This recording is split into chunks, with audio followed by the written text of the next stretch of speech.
Hello everyone, my name's Dyslexia, and this is my Art of Conquest tutorial video. So, starting off, what is Art of Conquest? Art of Conquest is a mobile RPG open world live action game. It consists of multi-stage battles as well as ever-changing landscape, allowing other players to grab cities, control different areas, and all in all, try and conquer the map. So, this is kind of a mid-game type of account. From here, this is more geared to a guild instruction for some guild mates. So what we'll be starting off with is one of the most important things in the game, which would be your heroes. Your heroes not only provide buffs to your troops, but they can also add debuffs to enemy army, provide different crowd control effects, or just all around do some pretty cool stuff. So, starting off, we'll go kind of one by one here and show everybody what they should be gearing towards for their heroes. A quick little tidbit is if you are a certain tier in the game, a VIP tier, you're going to have these different options here for different sets. And if you go to abilities, you'll also have different specs, right? These allow you to hot swap depending on what you're doing. They're not really necessary, but they are pretty convenient. And up here you can just switch completely between sets, different tiers, different gear, etc. So we'll go over kind of the stats that a hero carries. They carry might, which as you can see, might affects the physical damage that your troops deal. It also reduces the physical damage that your hero suffers in a battle, and it also increases the crit chance of the hero as well. Magic is pretty self-explanatory. It's going to reduce the magic damage that is suffered by the hero. It'll increase the magic damage that the hero does, and for every 5 points increases mana by 1. So your mana pool is obviously what you're going to spend in order to cast abilities. It increases your troop magic damage during battles. So if you're running something like Lich with Alkalites or Spiders, this stat is pretty potent as it'll increase their damage as well.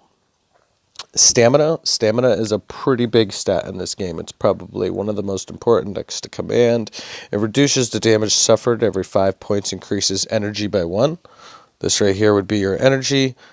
This allows your hero to be deployed multiple times without having a cooldown to wait for more energy. And it also increases the troops' health during battles. Command right here, it raises the bronze supply cap. So this basically raises your army cap. The more command you have, the more units you could build. All right. It also increases troop attack and speed during battles. So, starting off with, say, Rufio, for instance, you have different types of heroes. You have from gladiators to, as you can see, general. We have sages, paladins, and then we also have things like necromancers, general again, gladiator, mechanics, rogues, and then if we go further, we have mages. Right? They all play different roles in what they do in battle and stuff. So we'll go back. So, say for instance, Rufio. As a gladiator, the things I'm going to want to stack on him are going to be might, stamina, and as much command as I can. These heroes really don't carry that much command, but the more you can put on them, obviously the better.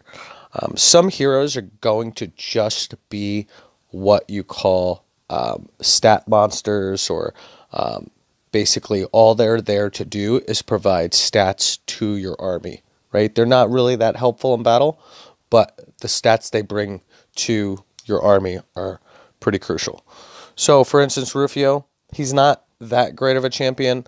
He's one of your free heroes. He does moderate damage, but basically what we would do is stack as much stamina on him, because if you go to his abilities here, he has one ability called Strong Physique, right? And this strong physique, while it might not seem good at first because it just allows him to recover 40% faster, it also adds to his stamina by 15, right? So that's pretty huge. And then obviously increases more as you put points into it.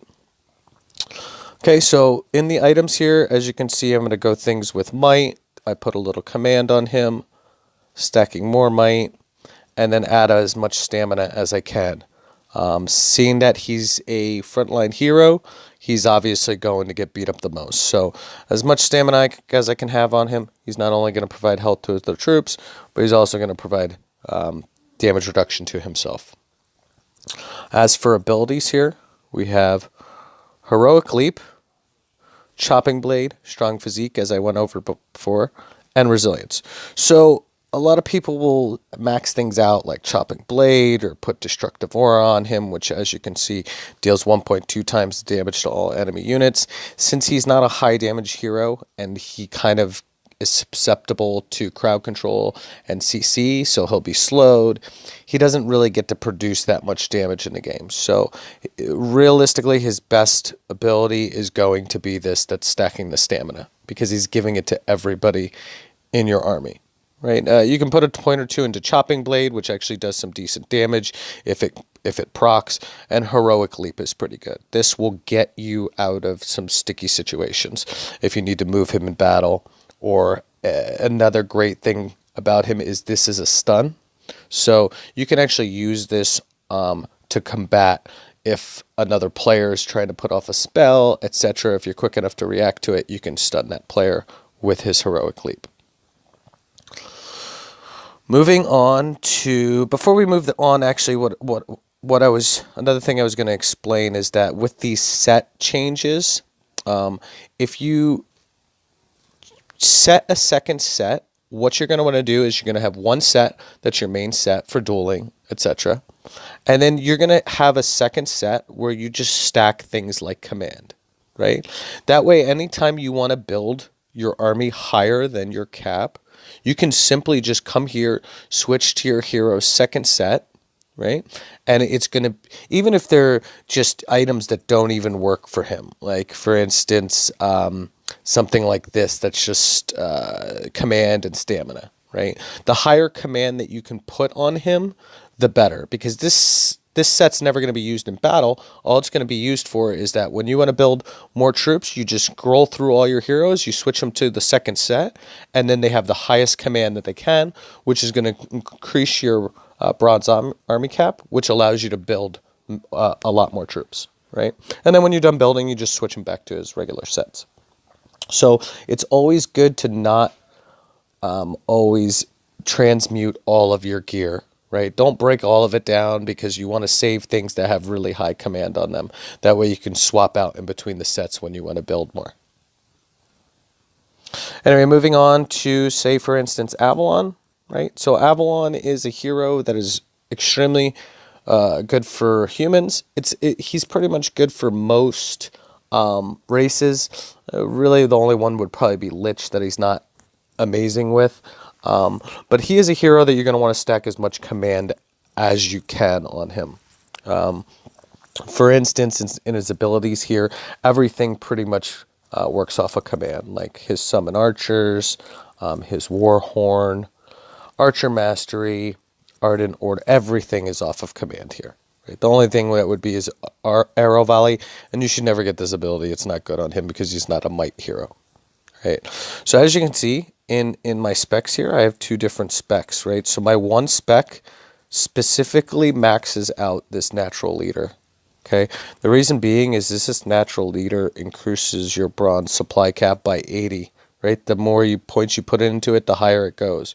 So when I want to build troops, I simply switch him over to his second spec, and I can build more troops.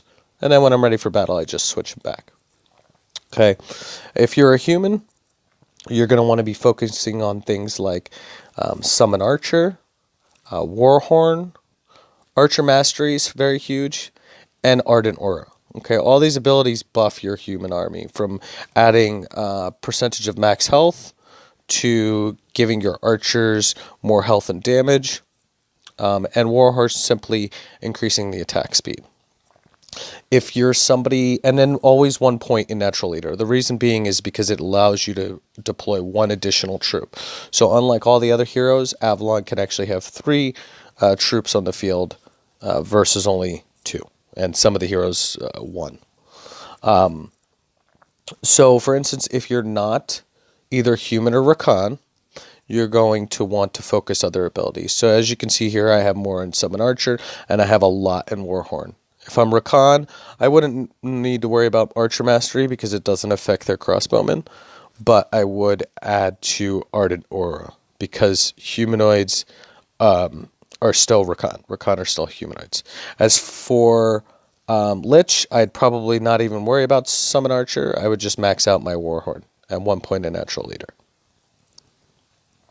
Let's move on to Vega. Vega is a massively important hero. You're going to want to obviously focus as much magic on her. Usually some of the gear you find with her has a decent amount of command on it. So that's always a plus. And some of it has stamina. But as I said, you want to always focus on magic for her. You want to look at the statistics or the stats for some of the gear that these heroes can get. So say for instance the Scarab Scepter, it gives all her healing efficiency plus 20%. That's huge for a healer, obviously. As far as her abilities go, I'm going to focus on, since I'm not human, I'm going to focus more on saving lives, which it allows your troops to get injured versus dying. It adds 5% to that. And then Favor of the Sun God. Favor of the Sun God is probably one of her best abilities. It is her best ability. It heals everybody in your army, including heroes. The only thing it does not heal is undead, mech, and building units. Okay, so if you're, say, dwarf or you're undead, you probably won't use Vega that much, but don't ignore her for the sheer fact of she's still going to bring some command and stamina to your army. So as I said earlier, she'd be more of a just kind of a stat hero in basically you're deploying her and she's just providing stats to your army. Next one, we have Paladins, right? So Paladins provide certain buffs, debuffs to your army and the opposing army. Right, Virion here, I don't have too much focused in on him because I am not human, but if you were human, you'd want to get Crusader Resurrection, because basically at the end of the battle, you'll throw off this skill, and it'll raise any footmen, swordsmen, or legionnaires that have died during combat. Okay, if you're human, you'll want to put a decent amount of points in this light safeguard. Swordsman Mastery is really good. It's going to increase all the health and damage that your swordsmen do. Crusader's Shield is another good one. So as you can see here, it reduces 10% damage the next level while my troops are in morale boost, which humans have usually kick off morale boost pretty regularly. And then you also have Summon Swordsman, which just adds more to your summons. This, for Varion, you're going to want to have kind of two specs for him. So obviously if you're doing Abyss a lot, the basic function would just pretty much be his Lionheart Blade, which is going to heal him as he does damage, the Summon Swordsman, and the Light Safeguard. So it'll make him pretty tanky. This Light Safeguard makes him extremely tanky since he mitigates 95% of damage for 8 seconds.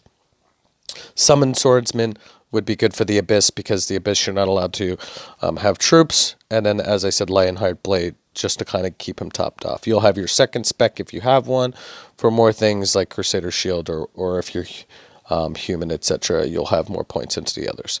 If you're not human, as I'm Rakan now, you'll want to focus on things like Crusader Shield if you have humanoid units. And then just to make him tanky, Light Safeguard and Lionheart Blade.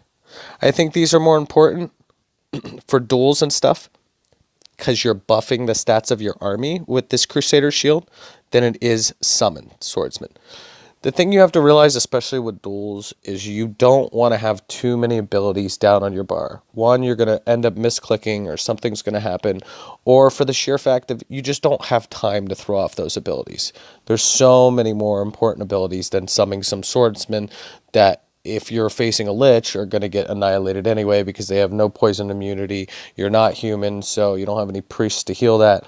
So you're just creating more morale boost for that opposing force, summoning these units, than you would if you just clicked on another ability from a different type of hero. Moving on, we have Gon, who's another sage, so he shares the same gear as Vega, since she's a sage as well. He's more of a crowd control hero, and he does provide buffs to your army. He's almost as important as Rose and Gazul in a Lich setup.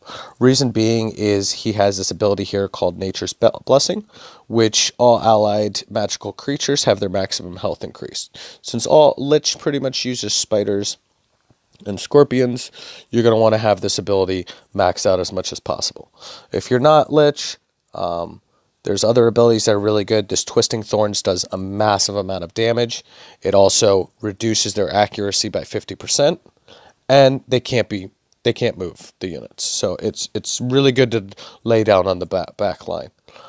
This ability is also huge, Earthquake. So I'll show you in a little bit your siege setups. Okay, some sides sometimes I don't put siege weapons for the sheer fact if Gon is on that side. This acts like a siege weapon, right? So if you throw this Earthquake on a wall, it'll pretty much decimate. As long as you have enough rank into it and have enough magic on him, it'll usually decimate on that side of the wall those troops. So you have kind of a free siege weapon built into Gon here. As you can see, it does more damage, does massive damage to building units. And if you're dueling, it's not a bad ability to throw out if you have nothing else to throw out. Summon Trent's not too bad as well, having a 9100 health unit that deals, this is AoE by the way, this 95 damage, reduces morale pretty quickly. Also, the mechanics in the game, units tend to focus massive units, so you can always throw this off into a group of archers or whatever to kind of keep their attention on something while you try and still clear the front line. Moving on to another paladin, here we have Teodrin. She is another extremely important hero to Lich. She's also very good for any class, really. She has, or any race. She has a plethora of abilities here that allow her to add a lot of buffs to the battlefield. Her most important one probably is Aura of Retribution. Okay, the reason this ability is so good is, one, it's extremely good against Lich, right? It does bonus damage to undead units.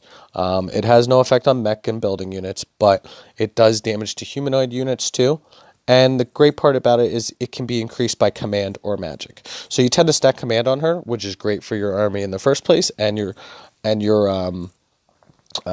bronze supply, but it also does a good amount of damage, right? 18 damage per second might not sound like a lot, but since it's buffed and modified by these two stats, it increases substantially. And usually, if you have enough damage on her, or stats on her, she can make the backline run away pretty quickly because of the continuous damage they're taking. Her Divine Light is another important one. This one basically heals a friendly hero.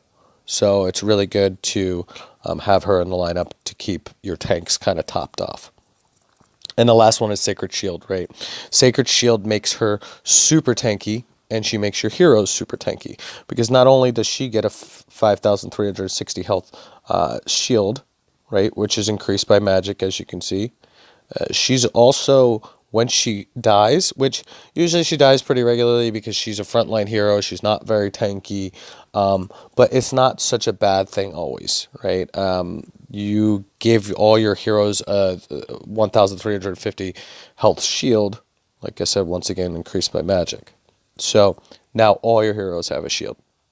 The benefit to this Sacred Shield, and some people will run their Teodrin kind of like this, except for the Judgment Seal, this sacrifice right here. Okay, she sacrifices 50% of her remaining health and summons a massive sword that smashes onto the ground. Okay, the thing is this does a lot of damage.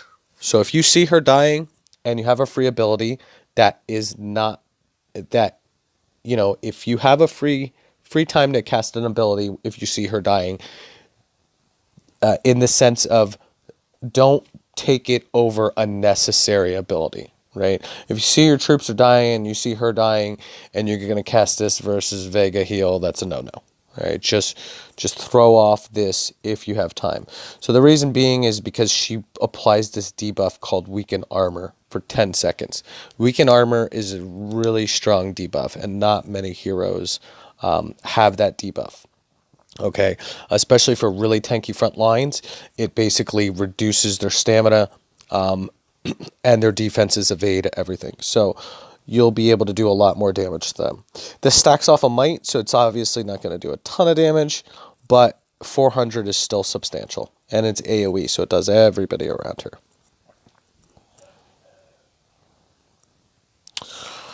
Moving on to Gazul. Gazul is pretty much a Lich champion. Now, the cool thing about Gazul is he can actually also be used in dwarf setups and as well as some other setups. If you are, excuse me, if you're a Lich, some people will play with skeletons in Lich. I don't think they are that good for dueling. I more prefer using my scorpions and spiders. It doesn't mean that he's not still good for those characters. Fearsome Aura is probably his most important ability. If you notice here, it'll increase the moral decline rate of all troops on the battlefield by 3%. Obviously, if you have more in it, it'll increase thus further. The great part is he synergizes with Teodrin. So not only are you ticking with this Aura of Retribution continuously, you're also now ticking this Fearsome Aura, which is decreasing their morale. So as soon as they start to see their buddies just taking some damage, some of them just might run in fear. It actually gets pretty hilarious late game when you have so much stacked into both of these champions, and you can even have gold units running away just from the damage that they're receiving. If you are not a Lich and say you're Dwarf, if you run a lot of mech units, because in the meta right now, late game, Dwarves will just use tanks and mechs, right? So obviously this doesn't affect tanks or mechs. It doesn't affect any mechanical units because they don't have morale. So you can actually run this with Teodrin, her aura, and it synergizes as well. If you are humans or any other humanoid unit, you should not have this Fearsome Order, not even a point in it, because it not only it causes fear in the enemy, but it also does your troops too. Okay, so don't ever do that. What you should max if you're a humanoid unit is Skull Scourge. People underestimate this. This actually does an extreme amount of damage. Okay, it's 540 damage where they pass as far as the Soul Scourge go. Excuse me. But that is each unit doing that 540 damage. Right, so late game it can stack up to some pretty hefty damage, and it also does damage to fortifications, so walls. Right, so it can actually knock units off walls because of the damage it does. Grims is pretty much a dwarf hero. Okay, you're going to want to focus on things like siege mastery, ammo wagon, and reload ammunition. Right, if you're a dwarf, tank mastery is really good because later game you'll run tanks. Okay, you can kind of ignore the siege mastery, but that's the point of these specs here, right? I can continuously switch between these. If I know I'm sieging somebody, I'll switch to this spec. It's good even if you're not dwarf to have at least 1 point in reload ammunition, or 2 points, and summon ammo wagon if you're rolling around with jacks, right? The reason being with reload ammunition is 1, it'll reload jacks, and 2 is some of your teammates are going to bound to end up loaning you a dwarf unit, right? So whether it be a siege cannon or a tank or rocketeers or something along those lines, you can reload them with this ability. He's once again a general, so he stacks a lot of command, and his his abilities benefit from it. Always look through your abilities and see what stat they benefit from. So command increases the evade chance of this ability, which smoke bomb, by the way, is not a great ability. So just completely ignore that. Moving on, Gafar, 100% necessary almost for dwarf units. Right, he has abilities like Repairman, which increases the max health of mechanized units. So mech units are any mechanical unit. It'll increase siege weapons. It'll increase tanks. It'll increase mech walkers. It'll even increase your catapults or mechanized weapons, etc. But he's only necessary really for dwarf, right? Temporary repair is a great ability. It heals over time your mech units. Stamina increases the efficiency of healing ability. Seeing that he's a gladiator, he's going to, let's get back over to him. Apologies.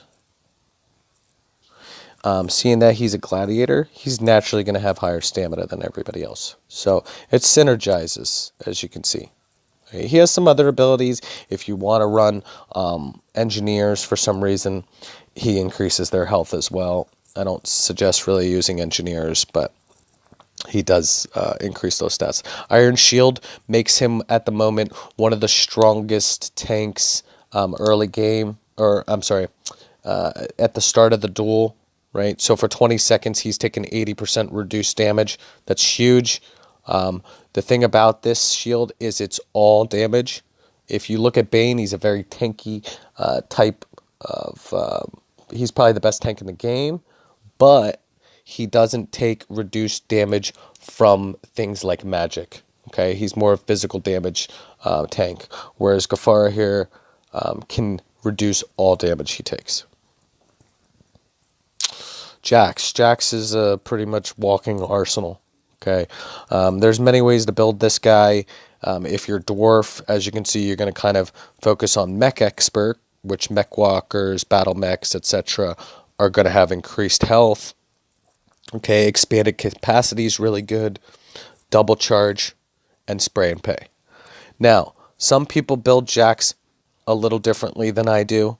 I am not a big fan of... Let me see here if this is different or the same. Okay. I am not a big fan of Firestorm. It is good in duels. The problem is that it can get blocked by tank units, right? So if you think you're trying to target a certain unit, it's a little wonky when it comes to it. Okay, rocket launcher I'm also not a fan of. It consumes way too much ammo. Right, while it has a nice AOE to it, and it does its considerable amount of damage, the ammo that it consumes is not worth the ability itself. All right, in my opinion, these are the abilities you want to focus on: expanded capacity, double charge, and spray and pray. The reason double charge over rocket launcher is it consumes ammo at a much lower rate than the rocket launcher does, and it does a considerable amount of damage. This ability, especially early to mid game, can clear out entire front lines of troops. Okay, it's like a shrapnel. It's like a shotgun. It hits in kind of a cone area versus like just a little targeted area like the rocket launcher does. And it buffs considerably from might, and as well as just ranking it up. If you notice, 360% damage, or the rate of fire 360%, and then 498%. Okay, spray and pray is pretty crucial for him, right? I only usually put 2 points into this. Okay, anything over 140%, it's not really necessary. He consumes ammo so fast at that rate that unless you're really high level Jax, it's not beneficial to have that many points in that ability. He is going to be more of your might hero, right? He is just a pure damage dealer. Okay, so you want to add any item that you can find with the highest amount of might to him. Moving on to our rogue type heroes, right? For Mako, Mako is a recon hero. He's pretty much 100% necessary for recon. He really only has one ability that makes him beneficial to recon, which is his crossbow mastery, which increases the health and damage. So you're going to want to focus on this mastery, right? For my second spec, once you have enough points in that, you can start focusing on things like Eagle Eye.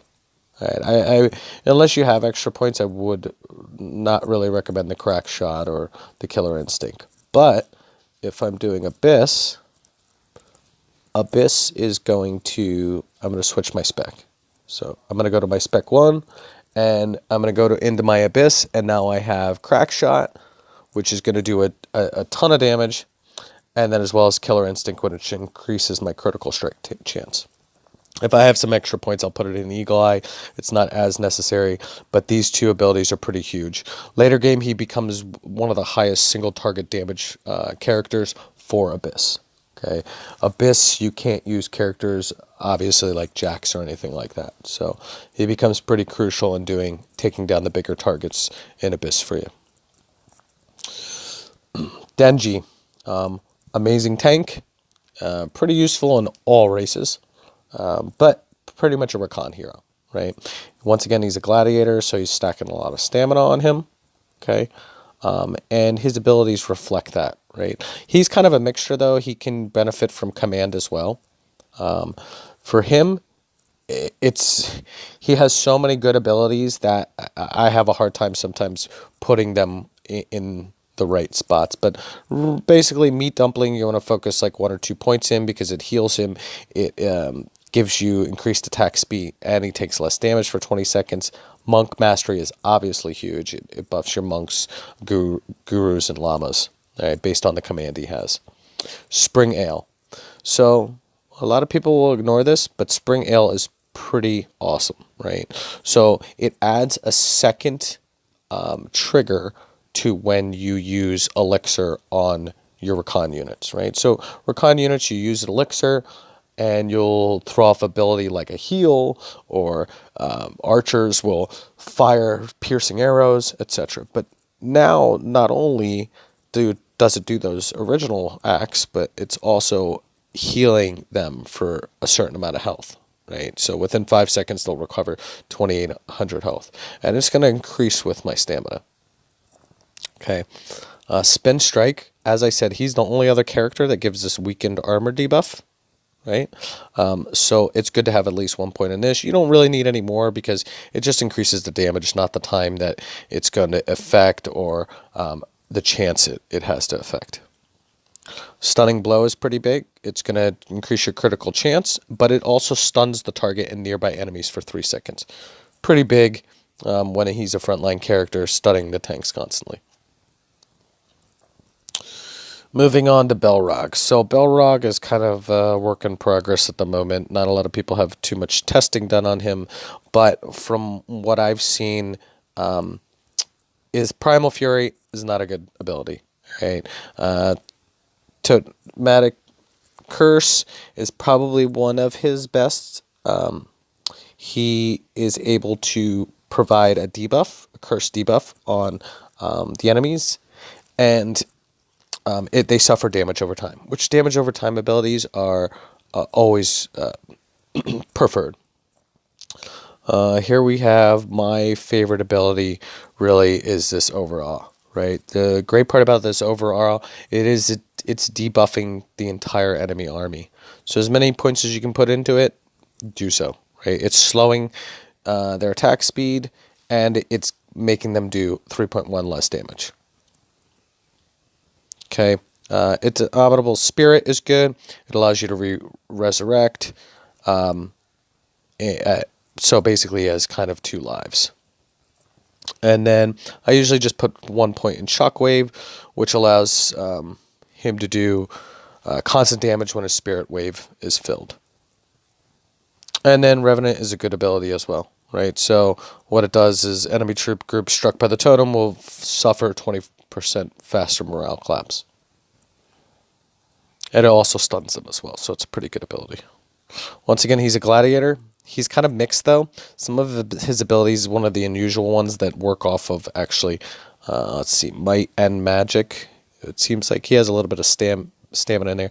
Here's the magic increases the damage of the Totematic Curse. Next, we have Fenris. He's a rogue. He's probably one of my favorite heroes. He does a massive amount of damage. He attacks He's the only one that attacks backline heroes outside of mages, throwing off, spells and stuff like that. But for him, you can play a bunch of different ways. I play him with the full moon, the activate ability. The only thing that stinks about it is you're spending 4 energy every time you cast this ability, because 1 to deploy, 3 to use this ability, right? So the reason I use that is it keeps him pretty healthy throughout the battle. Now you're adding 3 wolves to run around and attack the back line. Okay, Maul's a really good ability. It does damage and affects enemies nearby the target.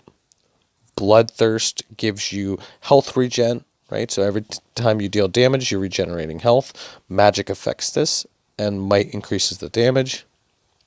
Thick hide is going to mitigate the damage that you receive from ranged characters, which is really good.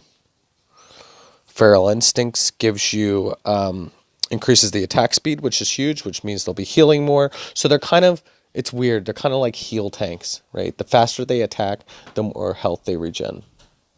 So you're going to benefit getting more attack speed on them. And then Lupin Link. He sacrifices 15% health. This isn't huge, but it's not that bad either. So you can kind of balance out the points with him. I kind of focus on Bloodthirst and Maul. You can also run him, say you're doing Abyss, or you're just farming for energy, etc. You can use him without the full moon. Place the point elsewhere. Avril. Some of you guys have pretty much have her as either your starting hero or if you've unlocked her. She's not a bad hero. You want to focus on abilities like Rapid Cast, a point or 2 into this, because it reduces your casting cooldown, right? So you can throw off abilities once. You can throw off abilities, all of her abilities twice. And on top of that, it reduced her cooldown. Gifted Mage, excuse me, is not as important mid-game because it doesn't really give you that big of a magic attribute buff, right? So as you can see, I go from 1 to 3. The point investment isn't that good. Blizzard is going to be the thing you focus on most. Does a massive amount of damage, freezes enemy units. All right, I usually put a point into Glacial Shard because it's her basic attack. It's always good to have some sort of basic attack, and it can freeze units. And Ice Nova, not used. Valari. She can be played one of 2 ways. I prefer her as a just an auto attacker. So usually I roll with Fire Dance, which increases her movement speed and casting speed by 200%. And then I add points into things like Burning, which gives a damage over time effect. Crackling Flames, which allows her to split her auto attacks into multiple flares, so she can attack multiple units. And Lotus Fire, right? It basically does burning damage and then releases an explosive orb that does AoE. So if she attacks really fast, right, she's doing a massive amount of damage because she's throwing around all these dots onto the front lines and also back lines if her orbs bounce, and then exploding on them. Right? And the thing about explosions is when a corpse explodes, it transfers the damage onto nearby units. So they'll in turn get a burning effect.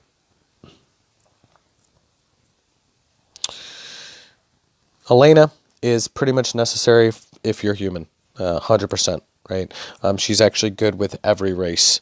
The reason being is this ability right here, Magic Resist. She's the only one that carries around Magic Resist. Okay, and this can actually get extremely high. You can, later game with command, you could be rolling around with 80% Magic Resist. Okay, it's very good versus Lich.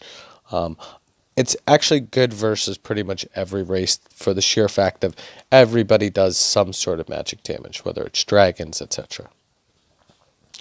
The other abilities I would focus on is saving lives. Right? So this, stacked with Vegas saving lives, later game, even in enemy territory, you could be rolling around with an 80% recovery rate. Well, that's huge. You know, you're only losing a couple troops versus a mass amount of troops to death. And then you have Call to Cavalry. Focusing on Call the Cavalry's a very good ability, right? You summon a group of Lancers. This can become pretty strong later game. You have a mass amount of units. Excuse me. It's very good for Abyss as well, because she's one of the few summoning heroes in the game. As I said, saving lives. Cavalry Specialist, if you're humanoid, you're going to want to focus on this ability as well, because it increases the health and damage of your characters, or of your army, your horses. She's a general, so she focuses on things like command for her gear as well. Cleo is a mage. She's a very good CC mage. Her damage isn't that high, but this ability, Tome of Creation here, makes her very strong. She puts a field in the middle of the army, and it sucks everybody towards the target area. It's like a black hole. It does damage a lot as well. That and Tome of Wisdom are the only things you really want to focus on unless you're Lich. Okay, this increases her magic, and this is going to give Tome of Creation will give you that ability. If you're Lich, you can put points in like to Book of Eclipse. It reduces the damage dealt by humanoid units. It creates an eclipse over the whole field. It says after she releases 3 dark orbs. So since it says after she releases 3 dark orbs, you have to remember to have at least a point in this Arcane Codex, because that's what releases the dark orb. Raxus is a void hero. Okay, he's pretty much a Lich hero. I don't really use Raxus too much. He has some good abilities. Most of these you're going to have to go through, but for instance, this one will resurrect. When a human perishes, it'll turn them into 2 corpses. Okay, Curse Light. This one basically reduces enemies' attacks. Lunar Light is going to give you increased attack speed and movement speed for your allies. Abyssal Light will heal undead units. Okay, this is the only thing in the game that will heal undead units. This actually, they might have changed the tooltip on this, so it looks like it actually heals now all units. Okay, and it also deals damage to enemy units. So this is going to be pretty much what you're going to put most of your points into. Okay, this lantern right here, you can stack multiple lanterns, so this ability you're going to have in order to throw this lantern. Okay, his metamorphosis, it's okay. It turns him into like a mage tank, really. He gets a massive amounts of health and a decent amount of attack speed. But I would focus on his other lanterns first. Rose, 100% necessary pretty much for Lich. She buffs spiders. The abilities you want to focus on are her speed hatchling. You should only have 1 point in spider web. You can put a point or 2 into venom explosion. Spider Mastery is obviously going to be huge as well, because it's going to increase damage and health to all the spiders in the group. Toxic Touch is really good because it does poison damage, and it reduces enemy attack speed and movement speed by 5%. And Mother of Spiders is another great ability. So it's going to basically increase the amounts of spiderlings and the power of them. Command is going to increase that, as well as the level of your stronghold. She's a sage, so she focuses on the same gear that like Vega and Gon do. Nora is a void hero. She's 100% necessary for... she's very necessary for Dwarf. Okay, she has a lot of great abilities. She can use her abilities twice. It also reduces the cooldowns of her active abilities. Destructive Rage increases her might, so she does more damage. Air Cannon is a great CC tool. It pushes all the units out of the way, and it stuns them for 3 seconds. And then you have Rocket Mastery, right? So Rocketeers now are going to get increased damage and health by 2%. So it's good to focus on Rocket Mastery And then Firebomb's a good ability as well. Yip. Yip is probably my favorite CC character in the game. He's really only useful for humans and Rakan for his one ability. Okay, doesn't mean he's not useful in all races. It's just that he really benefits those two races, and that would be with this ability right here, Tailwind. Right, so he summons a Gale Force Tailwind, beginning of the battle, that accelerates the flight of allied arrows and increases their damage by 3%. Right, the great part about it is it also slows the flight of enemy arrows and decreases their damage by 3%. Okay, and this increases with command. He's a sage as well. His ability that I like the most, though, is Cyclone.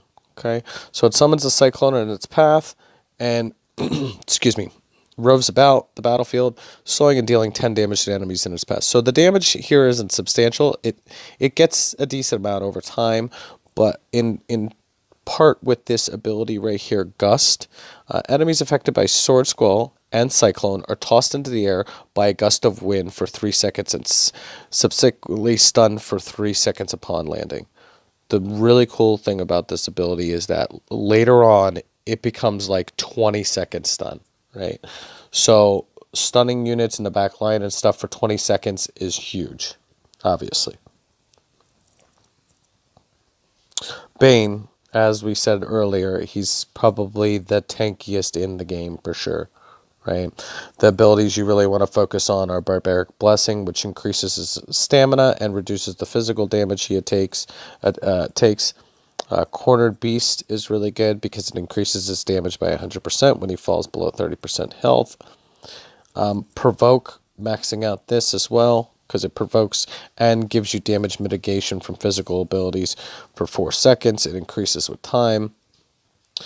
And maybe 1 point in Spitting Axe, because as all the units are around him, it allows him to proc this more and more, and it kind of does AoE damage.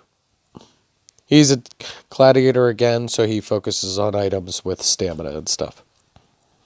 And those would be the heroes. So from here, we're going to move into formations.